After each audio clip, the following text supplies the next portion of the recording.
our students or trainees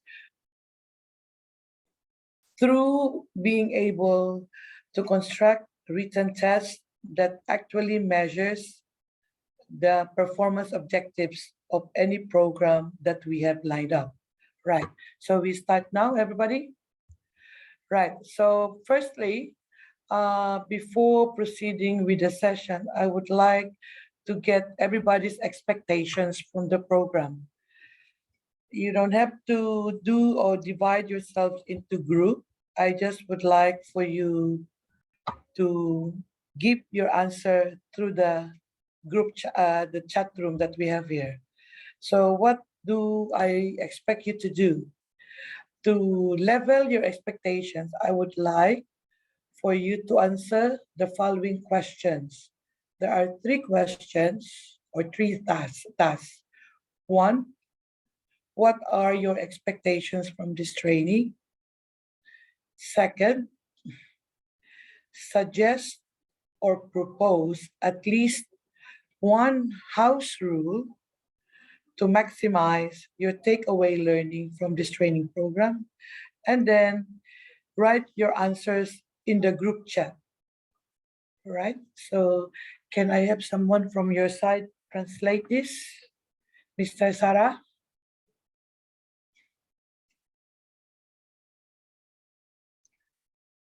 Can this question... Okay, yeah. sorry, Cynthia. Mr. Radi and Mr. Jantain. Nana khơi. Mr. Radi and Mr. Jantain got chui bọt ra. Đấy, tôi đã tôn tới qua tính mất lục là đi, có chỗ là của sân chia có playroll, có thể cho bắt playroll vì mà ai còn là Michelle nữa, chứ khi có viên xa hết có hai role này bọc hết mình làm bọc hết, này. Sorry, we talk in Khmer, just to brief. No problem. No problem. Cả lớp chúng nuôi mà clear hay rồi từ qua đây mà bọc hết mà, để sao khi mình làm TP bấy mà, nhưng mà ai bọc hết chun là hot bàn đấy nữa. Thì mũi đào vẽ thì mũi đi cứ cái hai tha dương chập đam với đại dương rùm pưng than nâng từ thuộc ban khỏi pi vẽ đầu đá này nữa vẽ thì mũi đi chập đam mà ai đồ sấy xin chia ai đồ kêu này kêu từng ở nứng slide nơi sầm nua thì mũi với đại dương trong bàn nữa và đại dương rùm pưng than nâng từ thuộc ban coi về chập vẽ đi chẳng cái nè bàn hay với đây nè ai vô từ ăn vọt bàn không túc thế nè giờ hãy nó còn miên xây muối để ai phơi cả còn là muối chúng tôi tìm muối cứ vay đại dương làm phân than nâng vay để chia đây sản phẩm là bao nhiêu để tuôn ban đi đã này này thì tí cứ vay đại dương ai vô từ viện vô từ pra bàn nó ta từ bàn nông ca bằng riêng bao nhiêu nâng nè vô từ pra đầm mây chui sang trong ca bằng riêng hay xôm từ xe viết được nông chatbot nó được nông zoom với dương miên chatbot hay dương từ xe màu hay dương trong sản phẩm thập ban ấy phải với đại dương ai vô từ pra bán người ta chui không ca bằng riêng đại dương sản phẩm tục trong vẽ năng thế đó chui từ xe nông chatbot mà nè mùi pịa mùi clear má chấm lại sản phẩm thằng pin này thế đó đập thêm bàn đấy và phần nắng nhưng bọn play nhé chui từ xe đó Cynthia, how many minutes that we spend on the ice cream? 5 minutes, please. Okay, dương miền Tây miền Tây nằm bây giờ xây nó chatbot đẹp ở đây đại dương phân tích thay nên tụi ban việt đấy hay nên ở đây đại dương tức thay dương ai tụi bán vô tới phần riêng con và ban ngày nhé. Okay, chưa? Yes, please. Yeah, in the chat box. Yeah, it's very simple. I just would like to know your expectations, because knowing the expectations, we would try to meet that. Yeah, we would try to deliver. Này, cái này dương và hai nhầm tiền vay để chỉ đây rùng pưng đây dần không tục bao dương tới đào quát ai nâng khất không prang prang rồi bị thi đi rồi cũng đất ấy mà chúng nó nằm bay bấm pin nhầm vay để chia tầm rơi ca bao dương nông ca YouTube pra nông ca của riêng nâng đó mình toàn nên khơi nhà nan là xây nông chat bong lại đấy mà sẽ tu thấy. That's right. Thank you very much.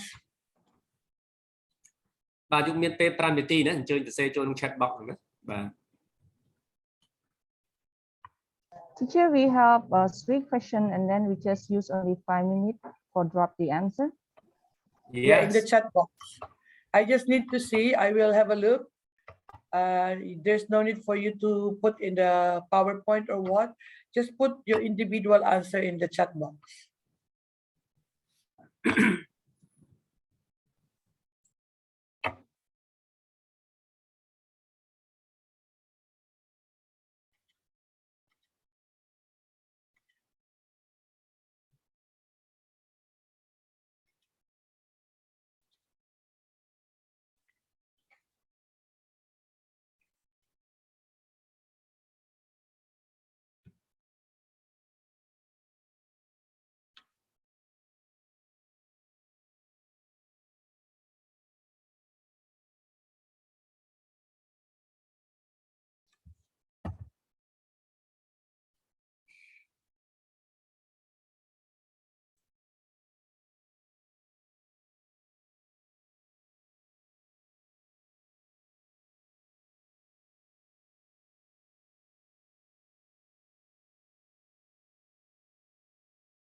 I see very good comments or feedback from you, from Mr. Sopat.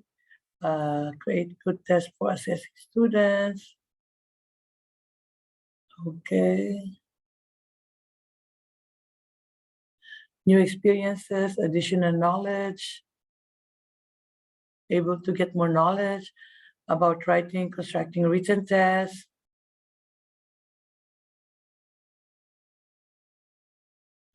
Making right constructing questions, indeed. How to write and construct writing tests, good. New teaching methods. Then we will have new topic then. Okay, very good. Any more?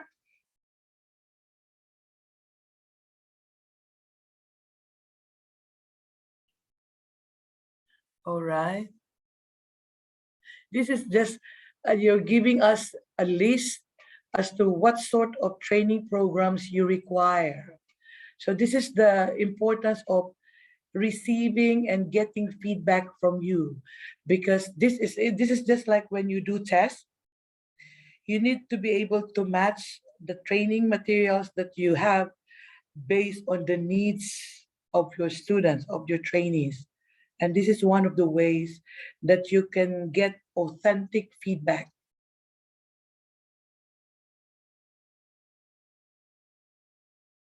Right, good.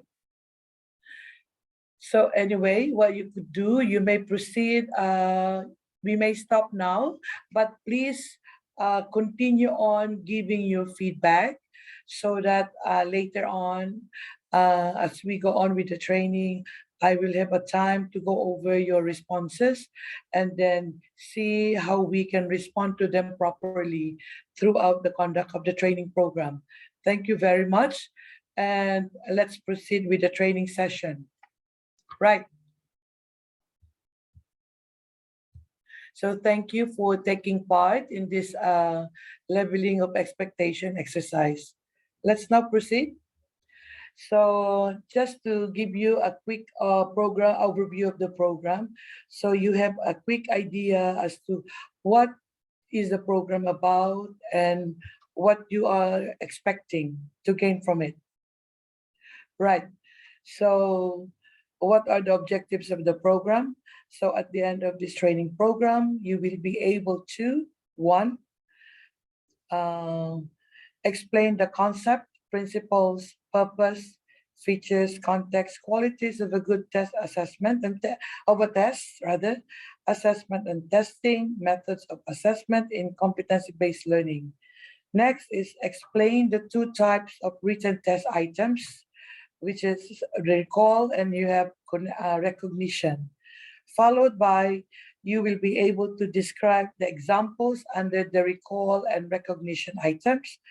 Followed by, you will be able to explain the advantages and disadvantages of recall and recognition items. You will be able to explain the guidelines on how you could write written tests. And then at the same time, and finally, you'll be able to construct written tests and package them. Right. Could we have the translator, please?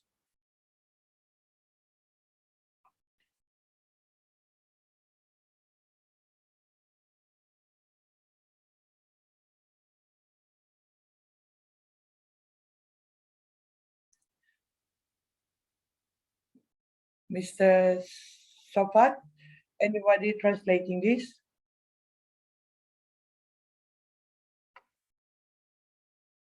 Hello? First, let me clear for the participant. Program objective vàគោលបំណងនៅក្នុងវគ្គសិក្សាហ្នឹងគឺចុងបញ្ចប់នៃវគ្គសិក្សាហ្នឹងគឺយើងអាចទទួលបានទី1គឺមានចំណេះដឹងអាចពន្យល់បានអំពីconcept ហើយនឹងគោលការណ៍ទាក់ទងទៅនឹងគោលបំណងនិងលក្ខណៈពិសេសផ្សេងៗទៀតដែលអាចឲ្យសិស្សនឹងគឺធ្វើការអាចឲ្យយើងធ្វើការវិយតម្លៃនិងវិធីសាស្ត្រនៅក្នុងការធ្វើ assessment សម្រាប់ការរៀននិងបង្រៀនទី2គឺពន្យល់ប្រភេទនៃ written test ដែលមានដូចជា recall ហើយនិង recognition អញ្ចឹងកន្លែងនេះមានន័យថាប្រភេទ written constructing written test ហ្នឹងគឺមានពីរប្រភេទទី1គឺបែប recall ទី2គឺ recognition ទី3គឺយើងអាចមានសមត្ថភាពក្នុងការផ្ដល់ទៅនៅឧទាហរណ៍ទៅលើ recall ហើយនិង recognition ទី4គឺពន្យល់អំពីគុណសម្បត្តិនិងគុណវិបត្តិនៃ written test បែប recall ហើយនិង recognition ទី4គឺយើងអាចពន្យល់អំពីសេចក្តីណែនាំនៃការបង្កើត test សរសេរហ្នឹងហើយទី5គឺបង្កើត test សរសេរបាទគឺយើងអាចបង្កើត test សរសេរហ្នឹងតែម្ដង Right. Thank you very much, Mr. Sopat. So maybe what we could do is when like to ease what you call it understanding or facilitate communication, once I'm done with the delivery of a certain explanation, maybe somebody could explain straight away, yeah, so we don't waste time. Thank you. Right. So these are the contents of the program. Initially, the program that I sent you had 5 modules. But what I did, I condensed and then I put them into, I made into 4 modules instead. I'll explain a little bit. So module 1, you have the concept, principles, purpose, features, context, and methods of assessment. And then module 2, this is a combination of the previous proposal I gave you where you have in module 2, I combine the types of written tests, their examples, and their advantages and disadvantages. And then you have module 3, guidelines for written test items construction, and module 4, development or construction of and packaging of written tests. Okay, would you like to translate this or no need? Okay, so let me translate. For module 1 មេរៀនទី1គឺតកតងទៅនឹង concept គឺគោលការណ៍ទូទៅគោលបំណងហើយនឹងវិធីសាស្ត្រនៃការធ្វើវាតម្លៃសមត្ថភាពសិស្សទី2 module 2គឺប្រភេទនៃ written test ហើយនឹងឧទាហរណ៍ហើយជាពិសេសទៀតនោះគឺតកតងទៅនឹងគុណសម្បត្តិនិងគុណវិបត្តិផ្នែក written test item ទី3គឺតកតងនឹង guideline នៃការបង្កើត constructing written test ហើយទី4គឺតកតងទៅនឹងការអភិវឌ្ឍឬក៏ការបង្កើតនៅប្រភេទ written test នេះតែម្ដង Thank you. Okay, thank you very much. Right, so what are the methodologies? Of course, the mode of training is through virtual means, but we will use different methods in our training program by one very important, which was highlighted by Chigo Alias and also by His Excellency Undersecretary Mr. Col Vadana, that everyone is to share experience. And then there's also lecture and discussion. We will have breakout rooms and then presentation of outputs. The last two, breakout rooms and presentation of outputs, we will do it in the latter part because we have only very limited days to cover the content of the program. So most of the time there will be lecture and sharing of experiences. Yeah. So what's the output that we would like from each of you to be able to do at the end of the program or towards the end of the program? That is, you should be able to develop assessment instrument and specifically the written test items. They should be relevant to the program or training program that you are teaching at the moment. Yes, Mr. Sopat? Thank you.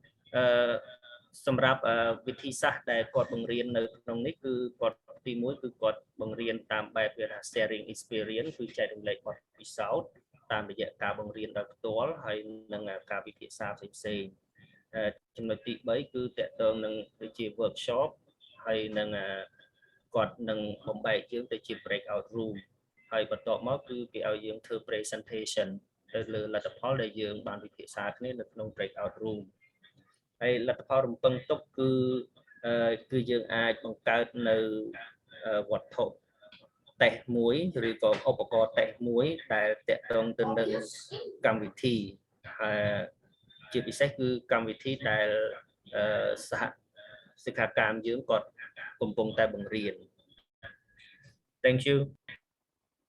Thank you very much. Right, so we have the schedule here. I know that you received something different earlier, but what I wanted to make sure was that you really gain a lot from this training program, and hence I added a little bit of the content or to the content to ensure that after this training program, you are able to construct written tests that is really aligned to the learning outcomes that you have in your program. Hence, thank you, Mona. Hence, you have this slightly revised training schedule. Yeah, Mr. Sopat. Okay, this one is not need to explain, okay. And that's I already understand. Yes, thank you. Okay, great. So we have done this one. The first part here, we are actually here. Okay, so we will try to cover as much as we could. And so for the whole day today, we will try to cover until early part of module 2.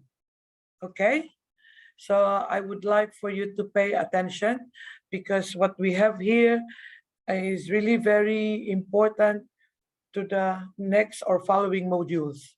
Okay, so next is, sorry, we have our program schedule is this one, 10:30 to 10. We will have a quick break, and then in the morning 10:30 to 10:45, and in the afternoon is 3 to 3:15, and lunch break is 12 noon to 2 p.m. right?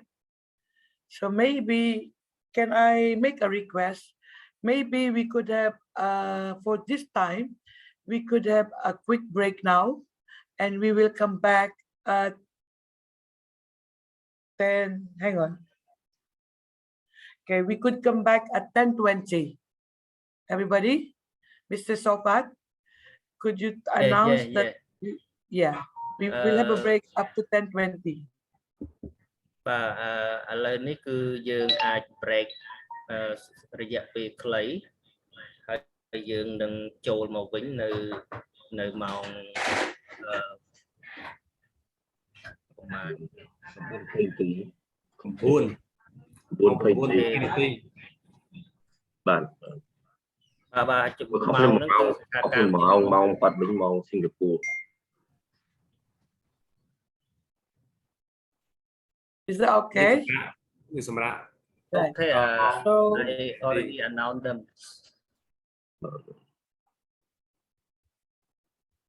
Let's come back at 10:20, right? Is that clearly understood, Mr. Sofat? Yeah. Okay, good. Cambodia Yeah. 9. Right. So we'll meet you at 9:20 then. Yeah. Cambodian time is 9:20. Brunei time is 10:20. Yeah? Yeah. យើងសូមសិក្ខាកាមទាំងអស់គ្នាយើងចូលរួមនៅបន្តទៀតហ្នឹងគឺនៅម៉ោង 9:20 នាទី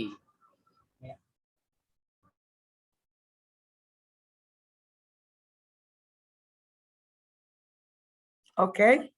So I'll see you at 10:20, everyone, or 9:20 Cambodian time. Thank you. Thank you. Have a short break.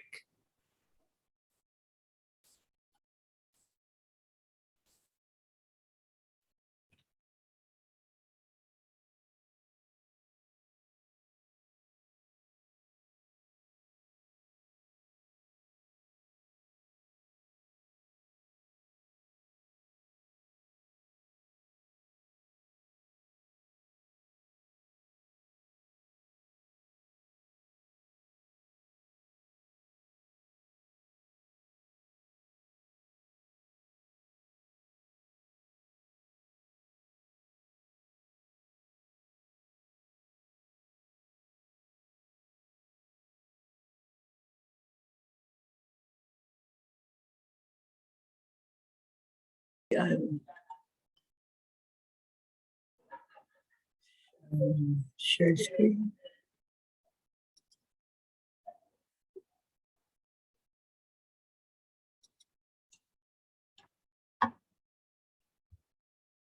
I'm stuck.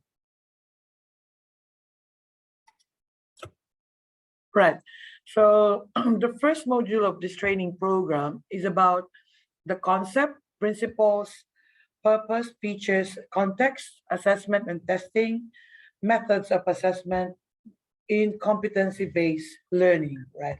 Because we are in technical education, so the emphasis is on competency-based learning, whereby the objective of all the training programs that we are running is to ensure that our trainees, prior to them leaving the institutions or the classrooms, they will have been equipped with a set of competencies required of them by the industry or wherever they will be working in the future or upon completion of the program.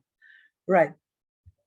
So at the end of this module, you will be able to, 1, explain the general concept, principles of assessment, explain the purpose, features, and context of assessment, differentiate testing from assessment, describe the qualities of a good test, and describe the different types and methods of assessment, Right.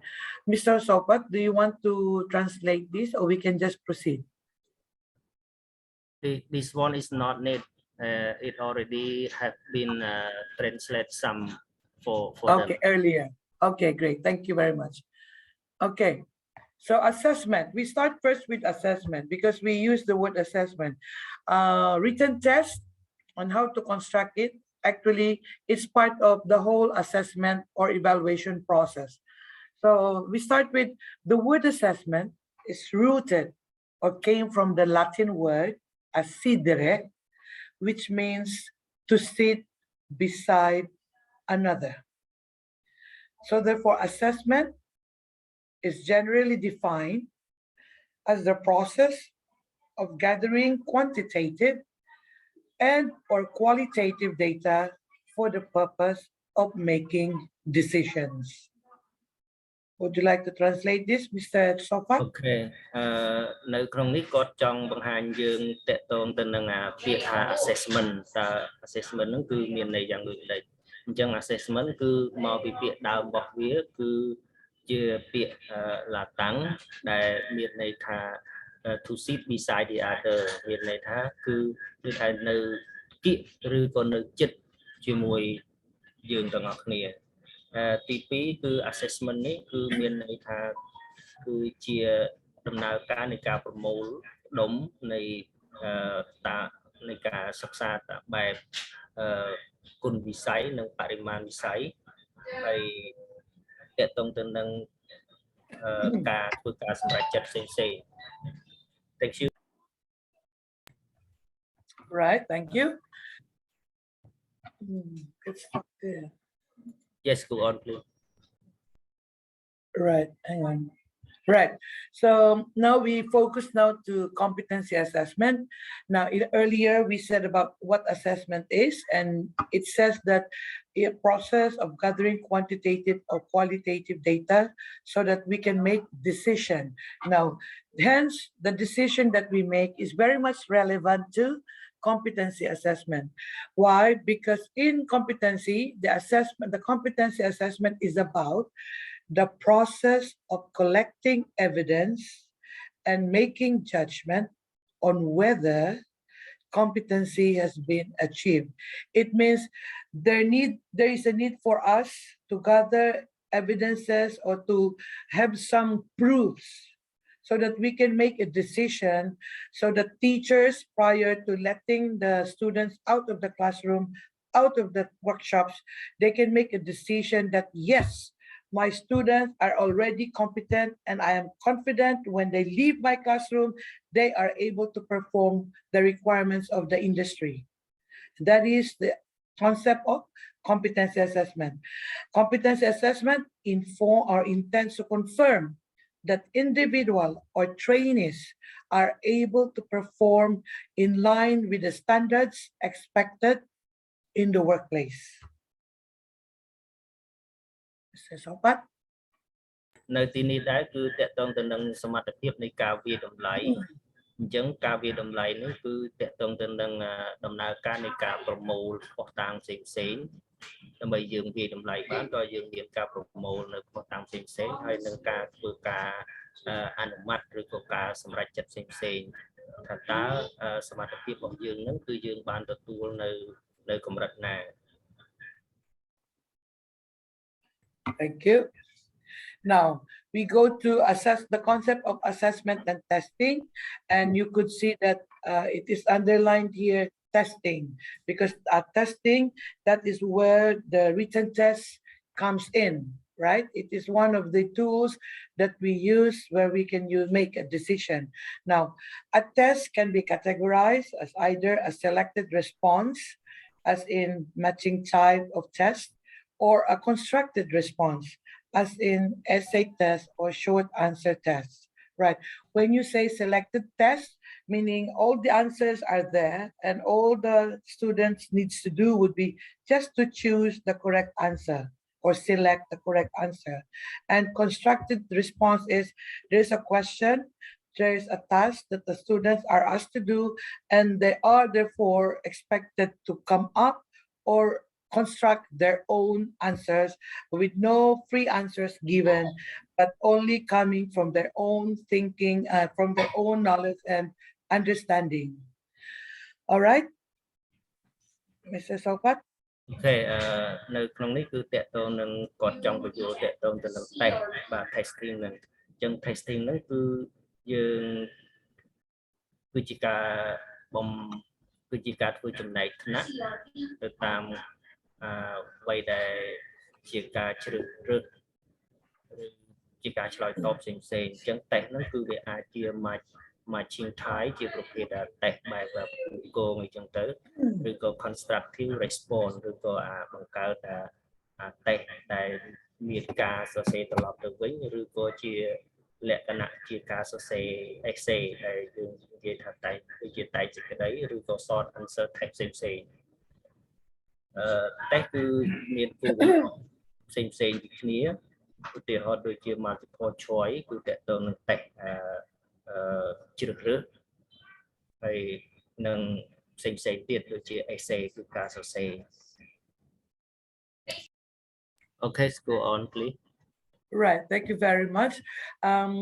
To carry on, so a test can make use of objective format. Okay, meaning to say there are two types of formats that you can use in developing your test, either subjective or objective. If objective comes in the examples are multiple choice, enumeration, or completion. But subjective, it could be an essay or it could be a short answer. Now, the objective type of test provides you a more non-biased scoring. It is non-biased because the answers are exact, right? It's not a matter of like free or subjective. So whereby subjective, on the other hand, allows for a less objective means of scoring, which means you will need to come up with a rubric so that you are able to grade or score properly the answers of your students or your trainees. Okay? Yes, let go on. Okay, just go on. Yeah. Okay, right.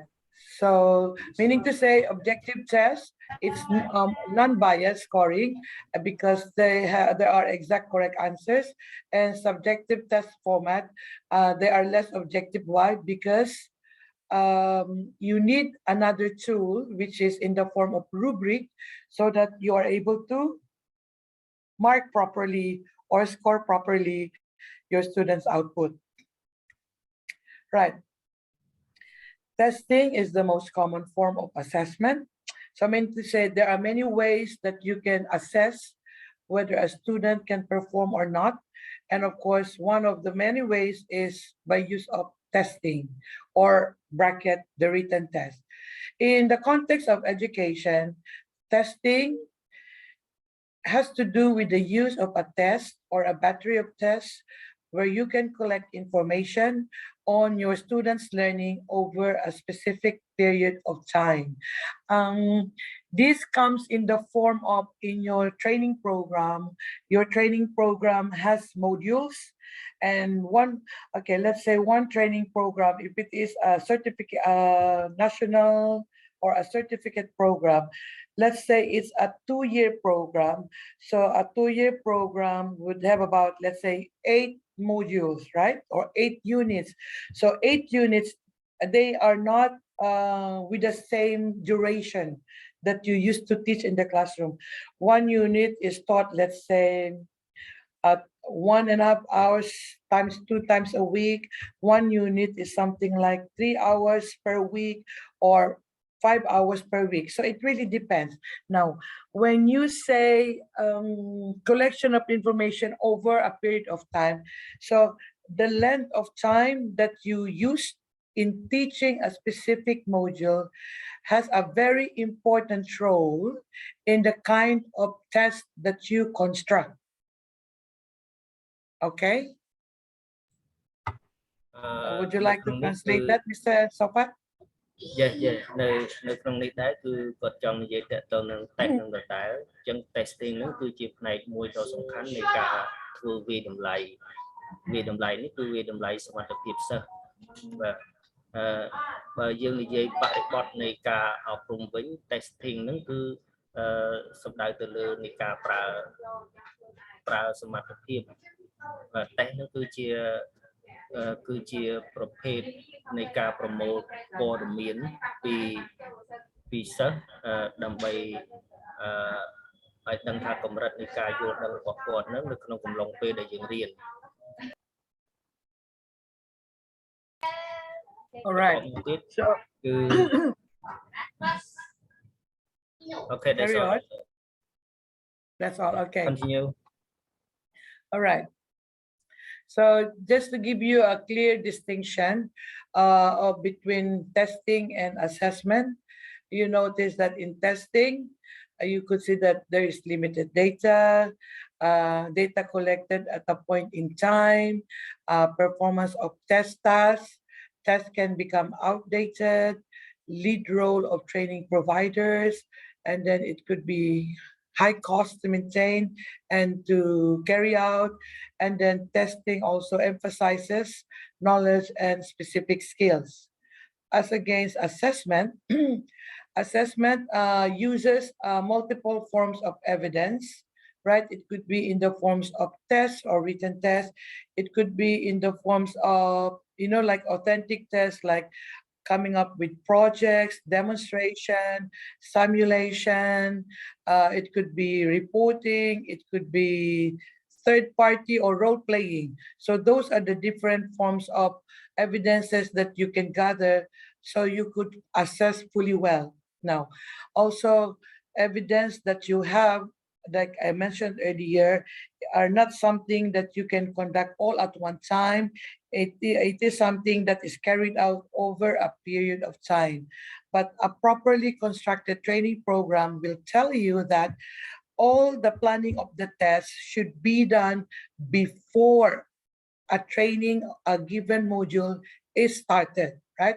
So what type of test that you have for a module, when you would have the test, when you would hold it, the duration, all of these come out or is included in the training plan, right? Now, there is also workplace performance, meaning to say in the actual environment. This takes place when your students, either in the workshop, either in the laboratory, or either in the internship or on the job training. There is also the focus of assessment is on the workplace skills. What is workplace skills? Meaning to say the skills that will be expected your trainees to possess or be able to perform outside the classroom environment, but upon them joining the actual workplace, right? Or the industry, you call it. And then for assessment, industry has a role in training and assessment. And specifically, if you send your students for industrial attachment, the supervisor that looks after the student has a very important role in a way that he is the source of your third-party reporting, or he is the person that will give you information whether the students that have undergone training in a given industry is able to perform or not. He will give you the inputs, whether, no, this student cannot go and work yet. He has to stay and continue on with the attachment, okay? And then also the conduct of assessment, most of the time could be relatively lower in cost because it's all performance, and then emphasis on work activities or industry activities. Mr. Sopa? Okay.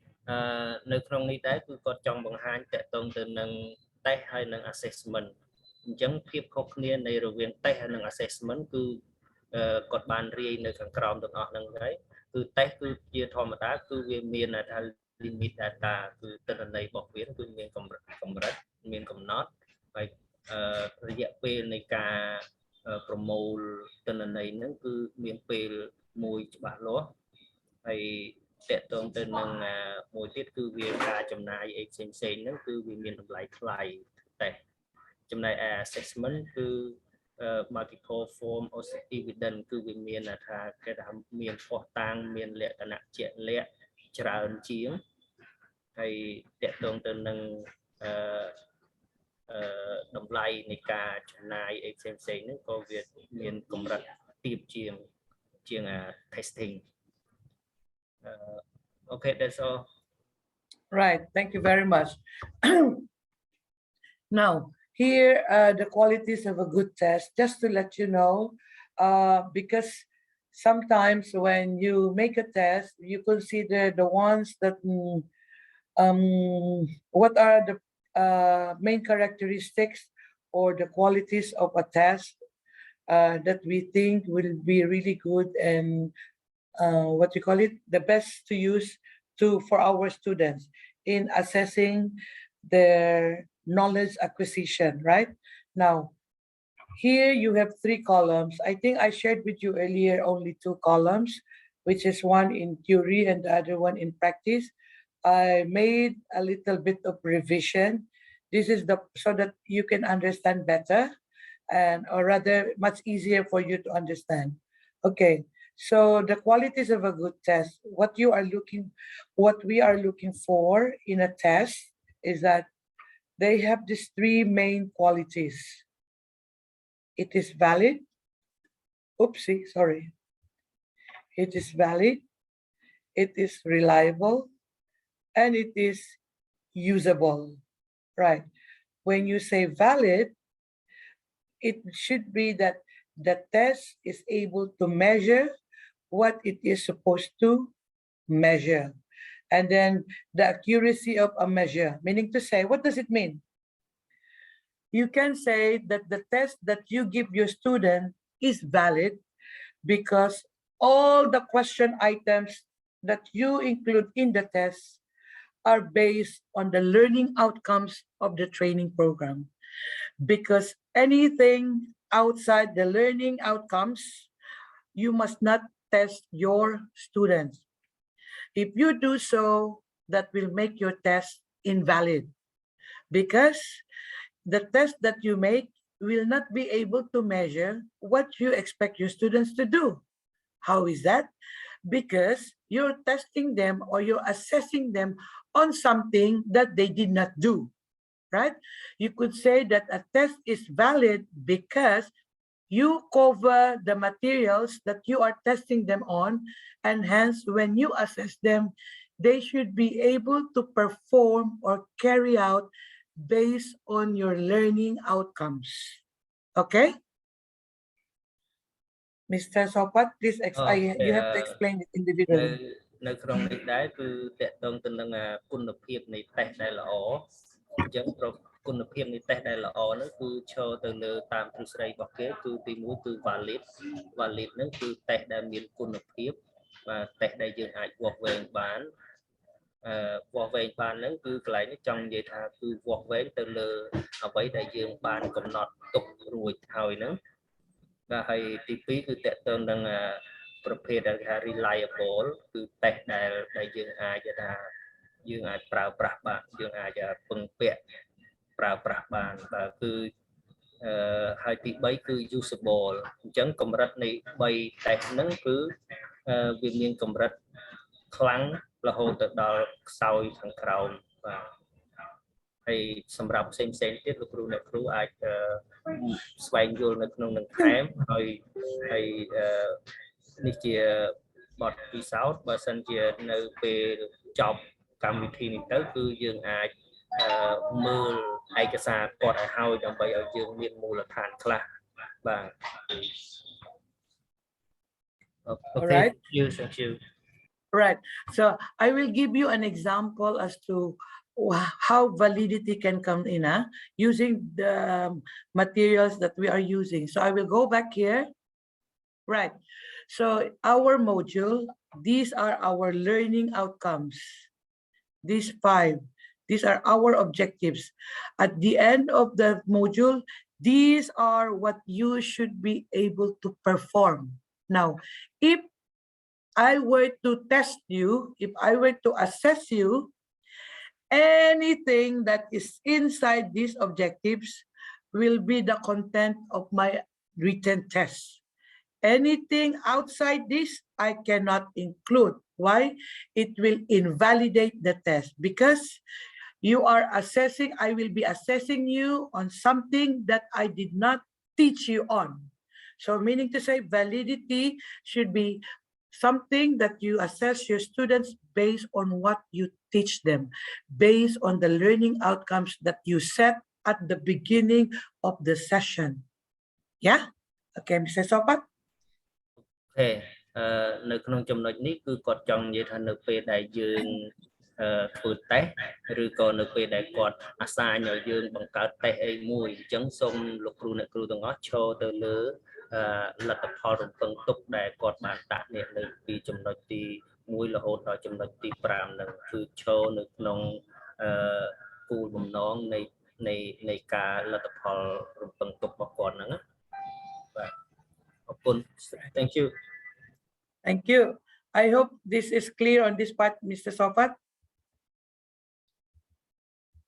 Can we get their feedback, Mr. Sopat, if they understand clearly? I'm not sure they understand my explanation or clearly or not. I just try to translate whatever I understood. Can we, I need to have, like on my case, Mr. Sopat, we need to have an indication that they understand it. Can they at least they say yes, they nod or what? Because we would like the conduct of this training to be really meaningful, and we on our part, we will know that it is meaningful to them because they understand what we are trying to put across. Yes. So let me clear. លោកគ្រូអ្នកគ្រូទាំងអស់គ្នាចំពោះដែលអ្វីដែលខ្ញុំបានជួយបកខ្លះនេះហើយនឹងអ្វីដែលគាត់បានពន្យល់តើលោកគ្រូអ្នកគ្រូអាចយល់បានខ្លះដែរឬអត់ពេលខ្លះប្រសិនបើដែលខ្ញុំបកទៅវាអាចខុសនឹងខ្លឹមសារដែលគាត់បង្រៀនគាត់ថាបានអញ្ចឹងពេលខ្លះខ្ញុំក៏ពិបាកដែរថាបកភ្លាមចេះណាអញ្ចឹងចង់ feedback ពីលោកគ្រូអ្នកគ្រូវិញថាតើលោកគ្រូអ្នកគ្រូអាចយល់បានខ្លះអត់សូមលោកគ្រូឆ្លើយមកថា yes ឬក៏ no អីចឹងមកលោកគ្រូបាទសូមលោកគ្រូមានប្រតិកម្មខ្លះមក Hello លោកគ្រូខ្ញុំគ្រូពីប្រទេសទៀតតើលោកគ្រូបបប្រែលោកគ្រូបបប្រែពេលខ្លះដូចថាមាន 3-4 ចំណុចចឹងលោកគ្រូកាត់ពេក Thank you for saying that. I need to know. Any more feedback, please? Okay. វាចេះតាមចំណុចខ្ញុំបកទាំងអស់តែម្ដងហ្នឹងអធិស្ឋានលោកគ្រូថាខ្ញុំបកទាំងអស់តែម្ដងហ្នឹងគឺថានិយាយស្មោះទៅគឺខ្ញុំក៏វាមានកម្រិតដែរណាអញ្ចឹងខ្ញុំអាចបកបានទៅលើតែអ្វីដែលខ្ញុំអាចដោះស្រាយបានតែប៉ុណ្្នឹងទេអញ្ចឹងនៅក្នុងហ្នឹងសូមលោកគ្រូអ្នកគ្រូជួយយកចិត្តទុកដាក់បន្ថែមក្រៅពីការបកប្រែរបស់ខ្ញុំណាបាទចុះលោកគ្រូចេញទៀតយ៉ាងម៉េចដែរ There's one that commented, I got some point. Why do you say I got some point? In what sense? One of the participants said, I got some point. បាទលោកគ្រូអ្នកគ្រូទាំងអស់គ្នាតើយើងអាចទទួលបានខ្លះឬក៏យ៉ាងម៉េចសូមឆ្លើយប្រាប់ផងបាទ Oh, there you go. You say, I understand. That's good. Thank you. Now, I think it would be better, like, please feel free to say that you understand. Say if you would like me to clarify, because, you know, this is just like you in your class teaching your students. And me, I'm in my class and you are my students. It will be really good for both of us that before we go to the next session or next topic, there is a very clear understanding of what we are trying to study now, right? Because I think that's the best way that you will, oh, very good, I learned a lot. Okay, you can leave and then feeling good, feeling happy that I learned something new today and I'm much more confident now, like that. Yeah, so always feel free to give your feedback. Don't be embarrassed if you don't understand it, because the idea is feedback lets you know whether you do it, you understand it, and if you don't understand it, then it's the facilitator's role to make you understand it. Okay? It will not be your fault if you don't understand it. Yeah? Professors, excuse Yes? me. I Yes? have feedback for Professor. I need this document for to translate first that Professor teach me. Okay. I need this document for translate first that Pardon? Professor teach. Professor can send file this document for teacher. Oh, this one. Yeah. This one is already in the EduNet. Yes, because I Yeah. need for the translate or Okay, what I will do is this particular, because I made some amendment on this slide. I will share this with my colleague so she could upload it to our EduNet. Yeah. yes, thank you. Okay.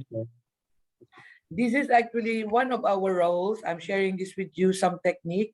One of the important roles of us facilitators and you teachers, we are all teachers anyway, is we try to, what materials we share, we try to make it easily, it's understandable, and we try to explain better so that we know there is a good takeaway learning to you all. Yeah, that's why I made some modification. Right, good. So let's go to the next quality of a good test. It should be reliable. What is reliable? What is a reliable test? Excuse me, Professor. Uy, yes, Miss Chen. To my idea, I think maybe it's a little bit fast. Okay, For good. module 1, yes. Okay, so you would like for me to speak slowly? Yes. No, Okay. for all of us. I think that's why maybe some of us, they don't understand or don't get the point yet. Like for Okay, module 1, what is the concept? What is the principle? What is the purpose? Yes, like that. Right. We are actually all these things, like for example here, they are all clearly explained per slide, so that I did not put them all at the same time in one slide, but they are all separated, so that it's easier for you to go, because these notes are for you to go back to for any future reference you may require. Okay, so in this case, this is assessment, just a brief description. And I highlighted to you that we are in technical education, whether you are in secondary or post-secondary, we are after ensuring that our students are competent prior to them leaving your colleges, right? So I focus on competency assessment. And then here in sometimes assessment and testing, they go hand in hand, but sometimes a testing could also be a part of the assessment, right? So you will see here, like here, testing is the most common form of assessment. Because what is assessment? If you go back here, assessment, we are gathering evidence, the proofs. And one of the proofs that we can use in the classroom is by use of testing, like written tests, or it could also be, there are many methods. So later we will see. Okay. So this is the difference between testing. This is just to show you the scope of work that you do when you do testing and then when you do assessment, right? And then we're now here at the qualities. So let's go to the reliability. So reliability is about the consistency with which a test measures achievement, right? What does it mean? Meaning to say, this is also related to validity, but a reliability, meaning to say, excuse me? Okay, when you talk about reliability of the test, it should be again measuring what it is that you are trying. The test should be able to measure the achievement of the performance of your student, and then whatever result that your student may have, and whenever it is taken at different times, more or less the result should be similar. Meaning to say, if the same type of test is taken by that person at a different time and the result is very close, that means your test is reliable. The higher the reliability coefficient, the more reliable the test is. Meaning to say, okay, a good example here will be, do you know about the alarm clock? You know, alarm clock? You know, like when you wake up in the morning, you use your alarm clock. So you set your alarm clock at 5 o'clock in the morning, right? So you set your alarm clock, and then when 5 o'clock comes, then your alarm clock will sound off, right? But that is if it is in Cambodia, you do that, it is reliable, right? Now, if you go to, let's say, United Kingdom, and your clock is also set to 5 o'clock in the morning, and it is when 5 o'clock comes, it sounds off, yes, it is reliable. But is the result valid? No. You know why? Because of the time difference. It gives up the same time, the same result, which is 5 o'clock, it sounds off, but because you forgot the factor of the location, so therefore the result that you will arrive at is not valid. Okay, Mr. Sopat?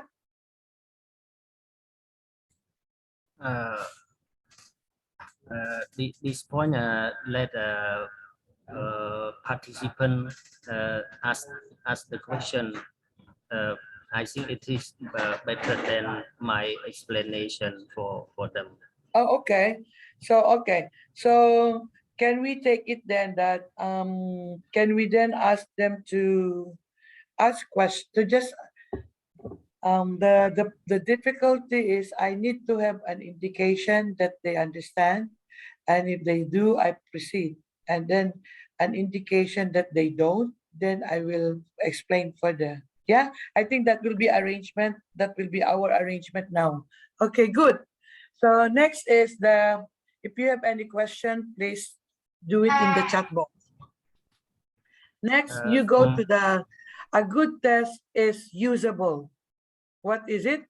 How can you say that a test is usable if it is not difficult to do, and it is not time consuming to prepare, and it is not time consuming to administer, and it is not difficult for you to mark. Okay, now here what I'm trying to highlight here is, everybody, when you make a test, your objective should be always go back to the one. Measure what it is that you want your student to perform. Now, if you create a test and your objective is, I want my test to be difficult, I want them to have a hard time in answering the test, you're wrong already. Why? Because your objective is you want to make the test difficult. You don't want the student to pass. Now, if your test is based on your learning objectives, then focus on the contents of your training program. And then your test should not be easy, should not be difficult to prepare. It should not require you, if it is a 30 question item, it should not require you to make for 2 weeks. It should not be difficult for your students to take, because it is difficult for them to understand. It is difficult for them to read the questions. Now, and on the marker, it is not difficult for the marker to score. So that is what you talk about when a test that you develop is usable, meaning to say you will be able to make good use of it. Now, if from the beginning your objective is already wrong, and then you find it, oh, I don't like to make this test, it's so difficult. Why is it difficult?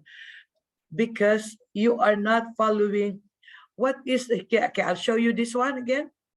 All the tests, if I were to make you the test, the content should always be focused on this one. So therefore, you should go back to the lessons that you taught, and from the lessons that you taught, this is where you will take your test questions, right? Later on, you will know it's not that all of these topics you will take the test, the test item. There is a way that you can measure it properly. Like if you teach a topic for 5 hours and a topic you is taught in 1 hour, therefore you should balance it.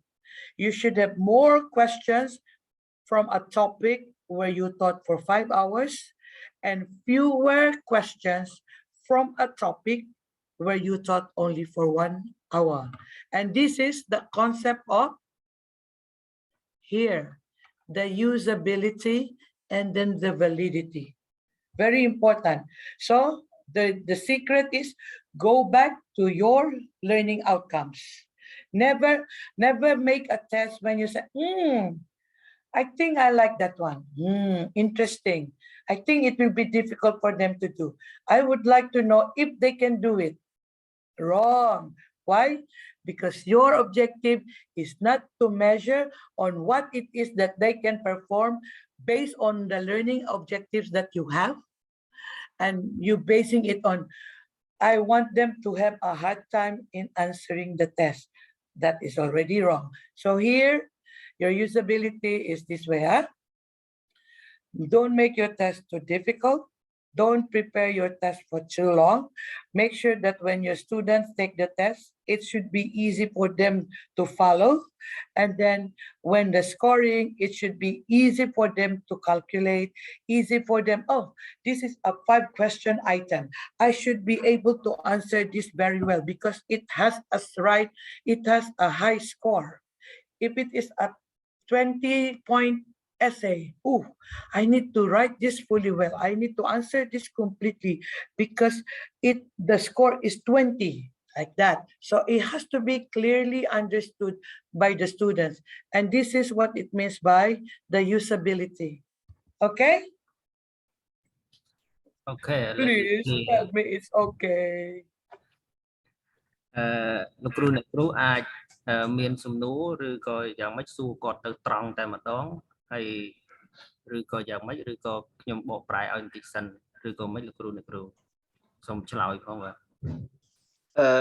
Excuse me, I think that when you talking or explain to all the student like me, like student, so you only speak a short, it's minute a short sentence and then have someone translate for them. I think that is one is very good because sometimes you speak so long like this, so sometimes I forget it or Okay, because I was thinking that as I talk, I give examples. So I will try to talk short, but because sometimes the examples that I give are very related to the topic that I was sharing, hence I need to share it with you.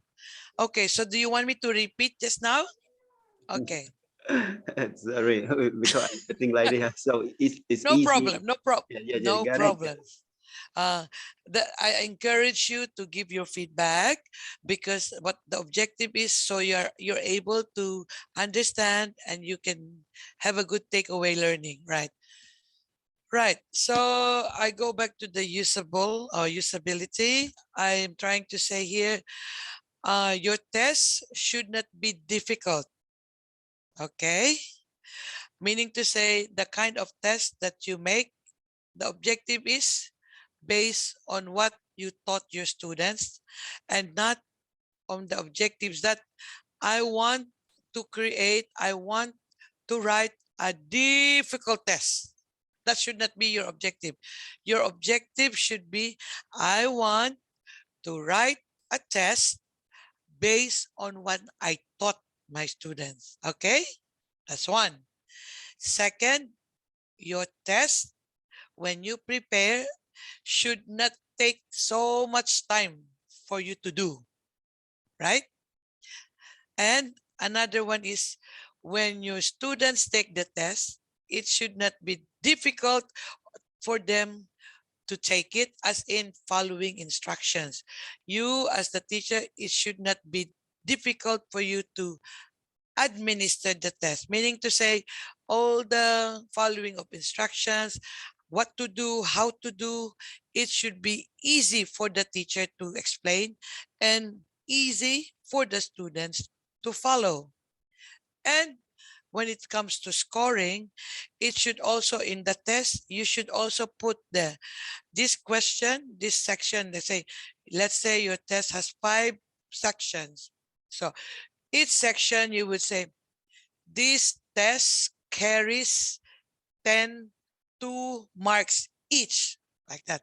So all these things should be clearly stated, so that one, your students know the score per question that they need to answer, and at the same time, for the marker or the scorer, easy for them to follow as to one question is it 2 marks, is it 5 marks, or is it 10 marks? So all these things should be put readily, clearly, easily, so that the students will find it easy to follow. Okay? Is that okay? បាទយ៉ាងមិនដែលលោកគ្រូទទួលបានទេនៅក្នុងនេះដែរអ្វីដែលជាគោលបំណងគាត់ចង់និយាយហ្នឹងគឺនៅក្នុងការបង្កើតតេស្តគឺយើងផ្អែកទៅលើចំណុចទាំងនៅផ្អែកទៅលើថា objective របស់យើងគឺសំដៅទៅលើថាមេរៀនដែលយើងបង្រៀនទៅយើងមាន objective អីគឺយើងដាក់នឹងមកគឺជាទូទៅគឺកុំដាក់ថាធ្វើឲ្យសិស្សគាត់មានភាពលំបាកឬក៏ដាក់បន្ទុកនឹងវាតឹងរឹងពេកឬក៏ការរៀបចំអីផ្សេងៗធ្វើឲ្យមានផលលំបាកដល់សិស្សបាទហើយលោកគ្រូអ្នកគ្រូមានសំណួរអីអាចសួរទៅគាត់ផ្ទាល់តែម្ដងដើម្បីងាយស្រួលជាងនេះបាទសូមអរគុណ Professor, I have a question for points usable. Okay. Yes, it mean that the test is not stressful or the exam of preparation is too difficult. Right. The scoring is easy or not too difficult or not too easy. Okay. Right. When you say unreasonably difficult, again, I mentioned to you as the objective should be, you must not start with, oh, I want to make a difficult test. That is a very wrong start. Okay. Because our intention is because if you teach them everything in your learning outcomes, your students could follow. Yes. The exam preparation is easy or simple, right? Correct. It should be okay. When you prepare the test, you are not to prepare difficult tests, because all the tests that you will include is based on the learning outcomes. So if you cover them, then therefore it shouldn't be difficult. Next is I mean that, Professor. yes. I mean Okay. that, Professor. Yes. And then when you say it should not be time consuming to prepare, what does it mean? It should not make so much of your time to make the test. Like sometimes, okay, I will share with you.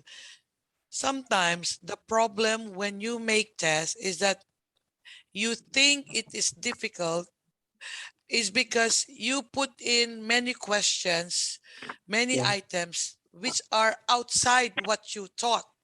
Now, if the questions that you have in the test are based on your lesson, it shouldn't be difficult. It shouldn't be it should not take you so much time to prepare. Why? Everything is there. Everything is in your lesson. So therefore, why should it be difficult? Why should it take you so much time to prepare? Yes, Right? yes, yes. Okay. Yeah. And then administer. When you say administer, it should be the process of you giving the test, right? So how do you do that? Your instructions should be very clear, right?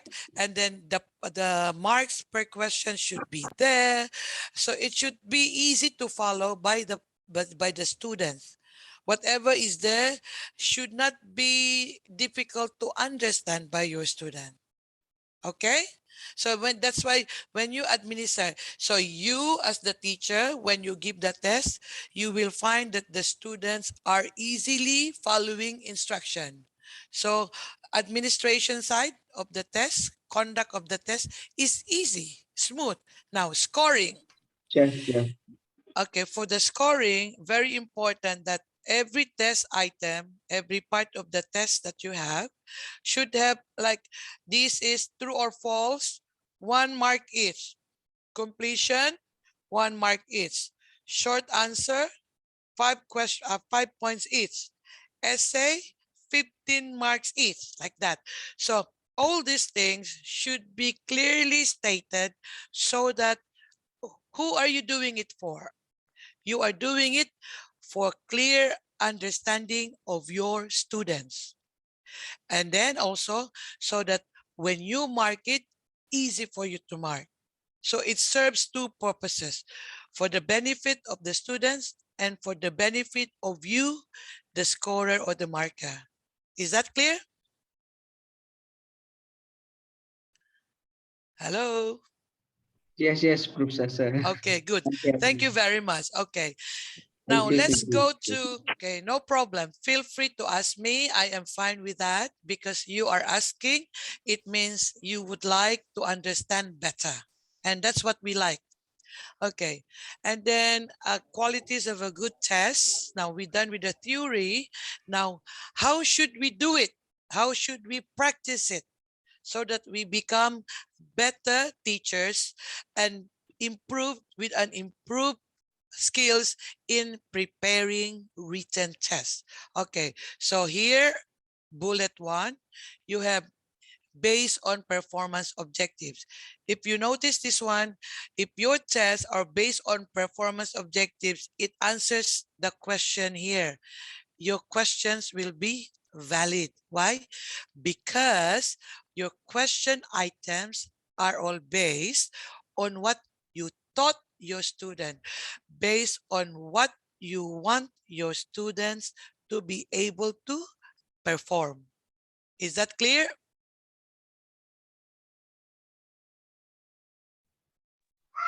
Yeah, sorry, this point is mean that, for example, I talk to my student, you can do this, you can do that, and how to do this, how to do that, and then my student can do and can perform for everything that I talk this one, right? Yeah, they can do the, because this means based on performance objectives. This means, okay, can we go back here? I will go back to my slide. I will go back here. Meaning to say, if these are my objectives for you, all my tests will be based on these 5 objectives. Then that is the right practice. Never give them tests outside the topics that you taught your student. And this is what it means by this one, based on performance objectives. So in your training program, it says you will do this one. These are what you will do. You will be able to know. Only do your tests based on those. Never, I want you to do this. Oh, you know, nothing that you did not teach, anything that you did not cover, you will not assess your students on. Okay? Okay, got it. Thank you. Okay, so that is what is based on, and if you do that, that means your test is valid. Next, it should differentiate between students who know the materials being tested and those who don't. Okay, this means, okay, remember, that's why it is important for teachers, for us, to make sure that when we teach, we make sure everybody learns, everybody follows, everybody can understand, everybody can follow, so that we make sure that even those students that are not so good, students that are so good, when you assess them, they should be able to perform. Okay, so as teachers, from day one up to the end, we should know who are our students that can really do good, who are our students that are not so really good, and in between we should find a way to bridge, to make sure that when we give them assessment, both sides can perform. You are not to leave anybody behind. Is that clear? So how do we do this?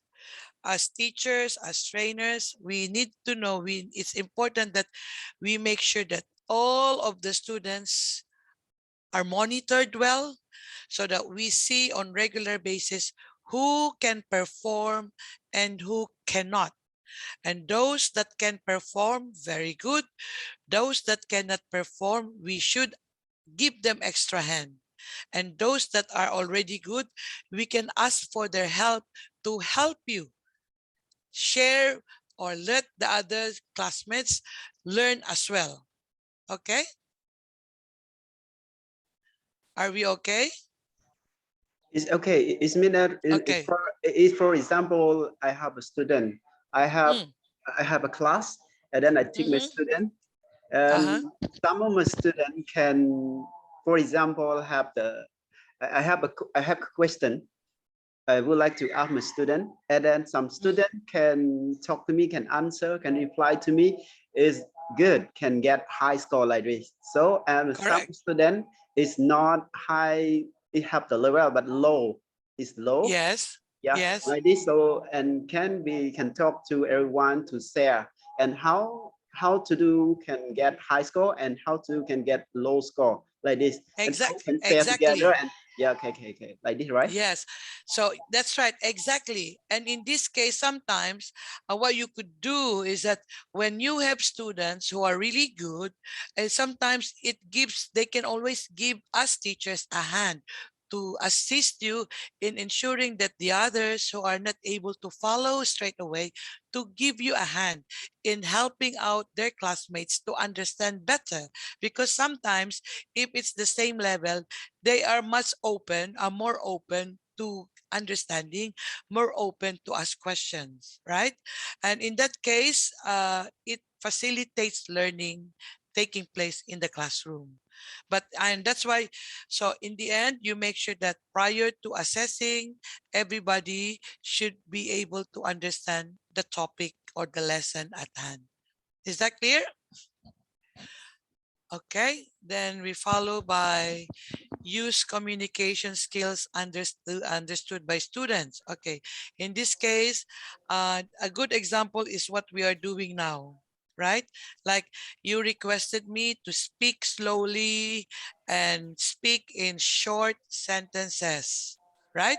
And so this is one way where communication can take place better, because what we want is, I must not be able to, yeah, just keep on talking and not realizing that, oh, my audience is not following me. And that is not right. That's why it's important that you give feedback so that we are able to do better. And same thing with you. If you are in your class, you always feel, put yourself in the shoes of the students. Do not expect that everybody can understand all at the same level.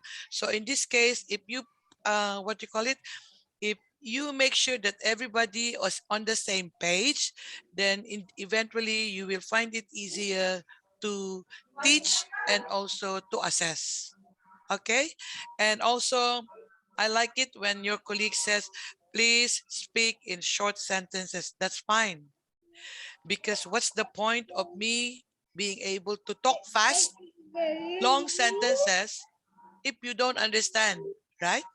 Yeah, yeah, yeah. Okay. Okay. So in this case, make the necessary adjustment so that everybody can follow. And if you notice here, the next bullet here, provide clear, full, and simple directions. Exactly what your request was about. Provide clear, full, simple directions. Provide clear, short sentences. Okay? And that's how it should be. Like, unless, of course, in your case, you speak in your mother tongue, in Khmer, then obviously you don't have to speak slow because everybody can speak Khmer, right? But in your case, my mother tongue is Tagalog or Philippines and English as well. So therefore, and English is not your mother tongue, so we meet halfway. I try to speak slowly. Okay? Slowly and short sentences. Next, do not use okay, in your test, do not use too many kinds of items. Meaning to say, if it is a 50 item test, then the test types that you will make, do not make it as many as 5 types of test items. Here, I put here, it shouldn't be more than 3 different kinds of items. Meaning to say, if you're going to make a test, it's either true or false, multiple choice, and completion. Right. So any 3, or it could be true or false, matching type, or essay. So that's the best way, because remember, we go back here. It should not be too difficult. It should not be too time consuming. It should not be difficult to administer. Hence, how to do that? Do not use too many kinds of items. So what is the advice? Not more than 3 different kinds of items. Next, should be just the right length. What does it mean? When you say should be just the right length, you cannot, is it a 1-hour test? Is it a 2-hour test? Is it a 3-hour test? So, how do you know that your test is of the right length? Later, you will know that if it's true or false, how many minutes? 1 question. If it is completion, how many minutes? If it's essay, how many minutes? Then you will know how long is your test. Okay? We will do that later. And then we go for watch for the guessing factor. What does it mean? This means when you make choices here, watch for the guessing factor, especially when it is multiple choice. Make sure that the choices or the items that you make are something that will not lead your students to guessing. You know, like guessing, meeny, miny, mo. Which one is the right answer? A, B, C, A, B, C. I think this is the one. It cannot be like that. It has to be the choices are interrelated, and then your students will process in their mind. Okay, if like this, this one is not right. Go to the next choice. This is closest to that item, and this is the right answer. So meaning to say, when you watch for the guessing factor, the choices listed should lead to your students processing the choices and not guessing. Guessing is something like, I think this one. Which one? Maybe this one. So never, I think, maybe this one. Make good choices that will lead your students to process, and then which will make them go back to what did I learn? How did teacher taught me or teach me? So that's how it should be. And next, your test should have good copies for everyone. What does it mean? If you have 33 students, then you should have enough copy for everyone.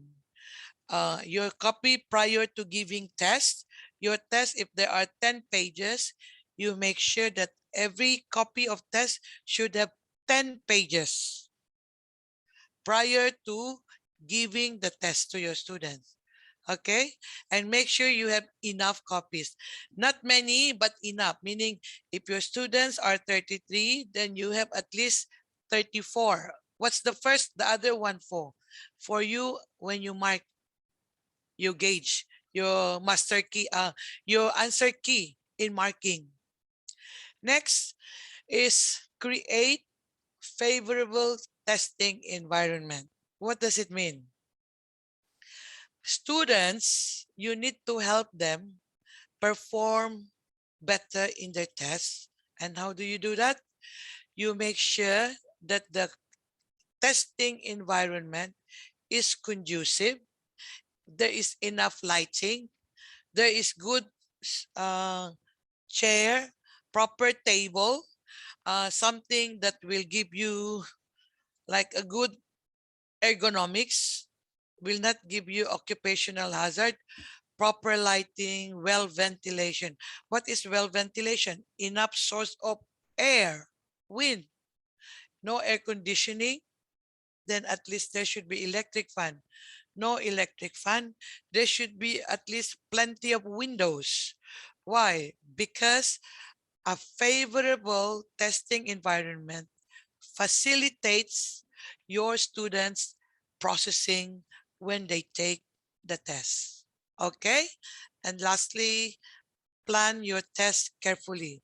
When you say plan your test carefully, meaning to say the questions that we will develop are all based on the performance objectives, are all based on how much time you taught one topic, so you do it accordingly and appropriately.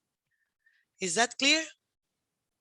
So those are the important points that we need to consider when you are to come up with a quality or a good test. Is that clear, everyone? Is that clear? Yeah. Clear Okay, about good. it. Thank you. Thank you. Okay, thank you very much. This point you have explained clearly, and the sentence that you provide in a slide also simple. So I think that all participants they understand all. I think that. Okay, thank you very much for the feedback. I really appreciate that. Thank you. We go next. Right. So this is what Miss, hang on, one of you said, hang on. Miss Kim, was it Miss Kim?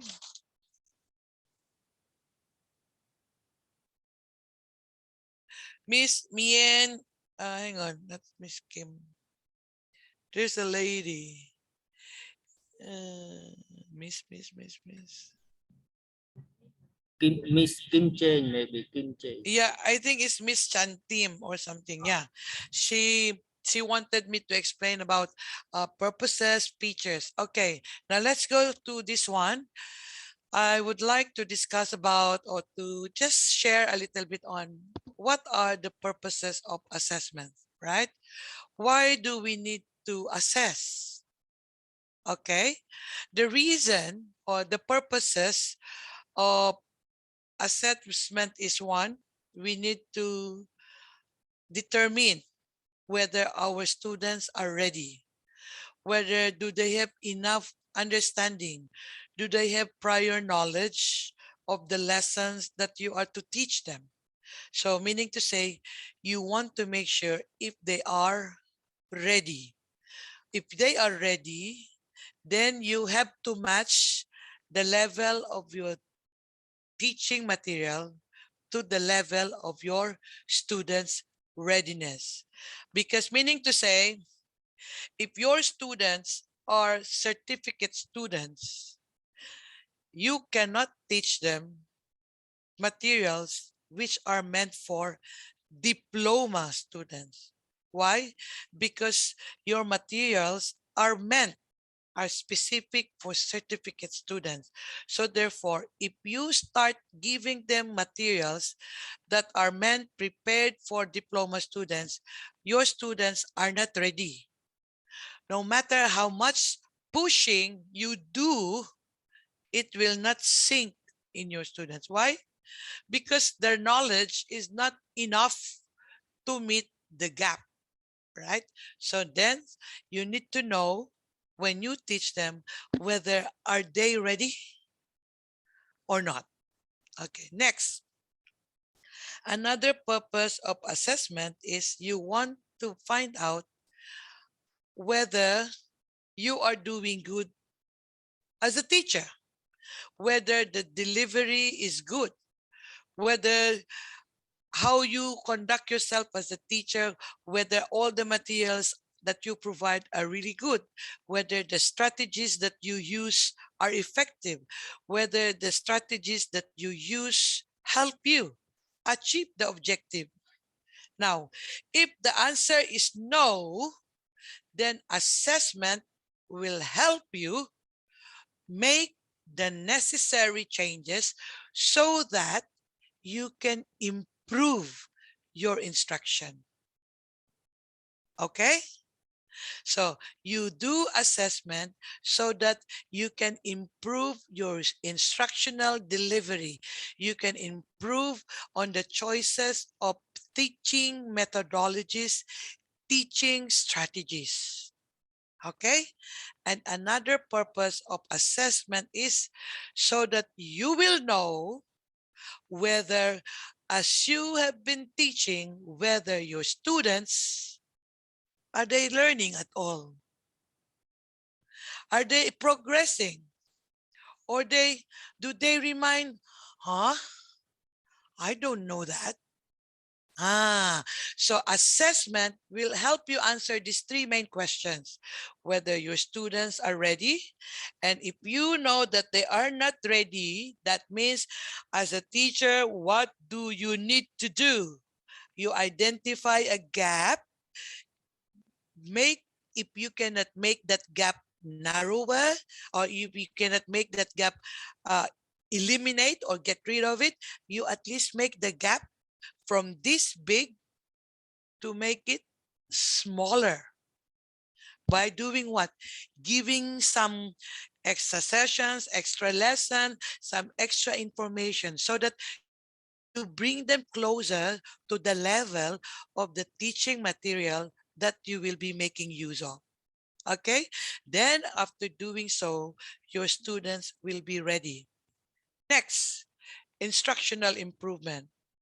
You want to make sure that all your teaching strategies, all your teaching methodologies, all that you use in the classroom delivery of materials that you have, whether are they good enough, are they appropriate enough, are they effective enough?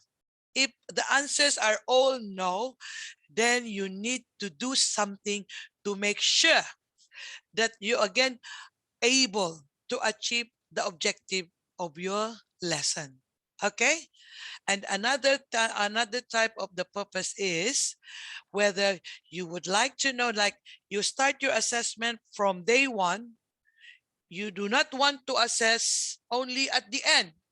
What you want is to assess them progressively so that you know that from first month to the third month, oh, they learned a lot.